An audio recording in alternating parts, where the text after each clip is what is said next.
여러분 안녕하십니까? 6월 13일 정오뉴스입니다. 첫 소식입니다.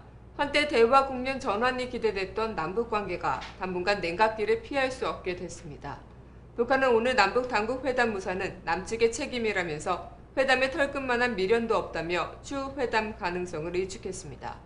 지난 11일 남북 당국 회담이 무산된 이후 나온 북한의 첫 공식 반응입니다. 조평통 대변인은 남측이 회담이 개최되기 직전에 수석 대표를 아래급으로 바꿔 내놓는 행동은 동남 대화 역사에 있어본 적이 없는 무례무도의 극치라면서 이것은 우리 체제에 대한 무식과 무지를 그대로 드러낸 것이라고 비난했습니다. 대변인은 이어 남측이 애당초 대화 의지가 없었던 것이라며 회담에 장애를 조성하면서 지연시키고 파탄시키려는 생각밖에 없었다는 것을 그대로 보여준다고 주장했습니다. 더불어 대변인은 대화 마당을 또 하나의 대결판으로 만들려 하고 있는 데 대해 치솟는 격분을 금치 못한다면서 그러한 무례한들과는 더 이상 상종하지 말 것을 요구하고 있다고 밝혔습니다. 다음 소식입니다. 남북 당국 회담이 수석 대표의 급을 둘러싼 갈등으로 끝내 무산된 가운데 당분간 남북관계 경색이 불가피해 보입니다. 국내 정치권과 전문가들 사이에서 남북 당국이 대표의 급을 두고 기싸움을 벌이다 모처럼의 회담 기회를 놓쳐버린 데 대한 비판의 목소리가 높습니다. 정부는 류길재 통일부 장관이 회담에 나갈 경우 그에 맞는 북측 인사로 김양건 노동당 통일전선부장이 나와야 한다는 입장이었던 것입니다. 하지만 북측이 이에 대해 난색을 표하자 명단을 교환할 때 우리 측 수석 대표를 김남식 통일부 차관으로 급을 낮췄습니다. 명단 교환 후 북측은 우리 대표의 급을 문제 삼아 회담에 대표단을 보낼 수 없다는 입장을 통보했습니다.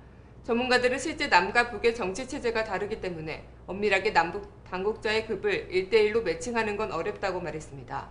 또한 이번 회담 무산의 본질은 남북 간 논란이라기보다 그 문제가 논란거리로 돌출된 것 자체에 있다고 보는 게 정확하다고 보고 있습니다. 아울러 이번 회담 추진 과정에서 정부의 회담 전략 부재도 도마 위에 오를 것으로 보입니다.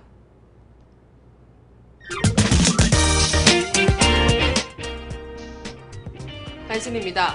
남북 당국 회담 무산 이후 남북 간 판문점 연락 채널의 불통 상황이 이틀째 계속되고 있습니다. 우리 측 판문점 연락관이 오늘 오전 9시께 북측 연락관에게 시험 통화를 시도했으나 북측에서 전화를 받지 않았다고 통일부가 이날 밝혔습니다. 북측은 전날 오전 9시 시험 통화는 물론 오후 4시 마감 통화에도 응하지 않았습니다.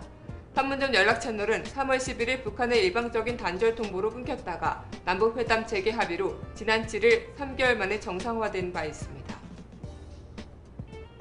검찰이 전두환 전 대통령의 비자금 관련 핵심 정보가 담긴 검찰 수사 기록을 공개하라는 정보 공개 청구를 받아들이지 않은 것으로 드러나 파문이 일고 있습니다.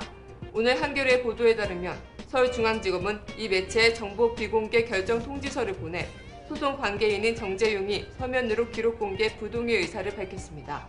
검찰은 또 비공개 사유로 사생활의 비밀을 침해하고 명예를 훼손할 우려가 있다고 설명했습니다. 한겨레는 앞서 지난달 20일 2004년 전재용 씨의 조세 포탈 사건의 수사 기록 전체를 공개하라고 검찰에 청구한 바 있습니다. 법원이 김정은 금속노조 쌍용차 지부장에 대한 구속영장을 발부했습니다. 서울중앙지법 전유재 영장 전담 판사는 어제 범죄 혐의에 대한 소명이 있고 집행유예 기간 중 동종 범행을 반복한 점 등에 비춰 구속의 사유 및 필요성이 인정된다며 김 지부장에 대한 구속영장을 발부했습니다. 쌍용차 해고자로서 그가 쌍용차 정리해고 국정조사와 해고자 원직 복직 등을 요구하며 싸워온 김 지부장은 여러 차례 체포와 석방을 반복하다 결국 이날 구속됐습니다. 6월 13일 뉴스를 마칩니다. 감사합니다.